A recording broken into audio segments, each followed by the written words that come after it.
Ayon sa Metropolitan Manila Development Authority o MMDA, nasa mahigit 700 kaso ng mga aksidenteng may kinalaman sa electric vehicles ang sinasabing natala at mas mataas po ng triple yan kumpara noong taong 2019 na nasa mahigit 300 kaso. Paalala ng road safety expert na si Joebert Tolentino Jr. para masiguro ang kaligtasan sa paggamit ng e-bike, inspeksyonin ang electric vehicle bago at matapos itong gamitin. Yung gulong ba natin, okay. Ganon din pagkatapos natin siya gamitin, dapat inspect din natin na properly park tayo. May mga kalang yung gulong natin para hindi siya accidentally magagalaw. Siguraduhin din na hindi raw maiwasang nakasaksak ang susi nito. Siguraduhin natin na hindi naka-on at hindi naiwan, kahit hindi naka-on, naiwan mo naman yung susi, baka magalaw pa rin yan.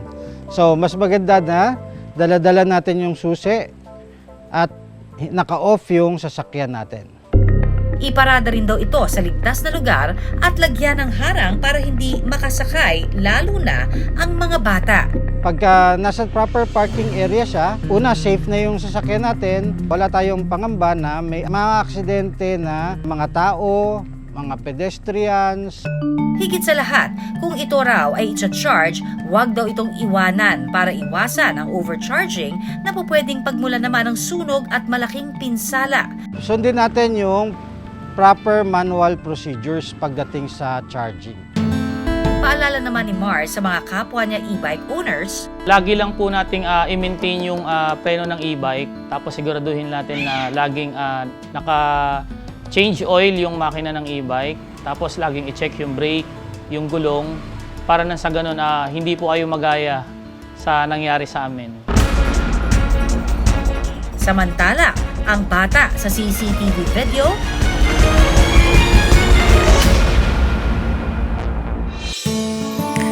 ligtas at walang tinamong sugat. Chinek ko po pagpasok po namin ng bahay. Tapos tinignan ko po lahat ng mga katawan niya kung okay po ba o may sugat. Wala naman po.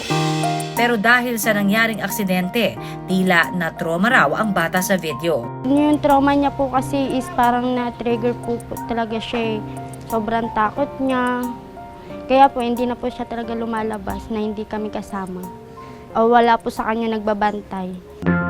Ayon sa behavior specialist na si Dr. Raul Ganya, natural ang pagkakaroon ng trauma matapos sa mga aksidente, lalo na sa mga bata. Mahalaga na bantayan natin yung pagbabago kasi pag ito ay nagpatuloy o yung sabi nga natin yung persistent na changes in behavior, maaring ito lalong magkaroon ng depression, tapos may lead to something else.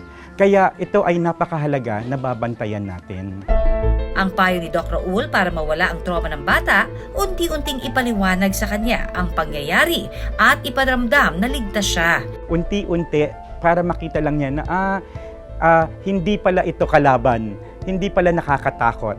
Para unti-unti masasabi niya na hindi pala nakakatakot. Tapos yung presence ng nanay niya napakahalaga. Na nandoon yung nanay niya, no, na hindi siya iiwanan at hahawakan siya ng nanay niya habang papasok ng eskwela. Pero pag nag-persist ito, talagang nakita natin na talagang yung trauma niya ay sobra, na ayaw niya, maybe kailangan na ng psychotherapy ng bata, kailangan na ng medical support. Hindi rin daw makatutulong ang pagpalo sa mga bata. Maling-mali na pagalitan, lalo na on the situation. Kinakailangan, alamin muna natin, kamustahin muna natin.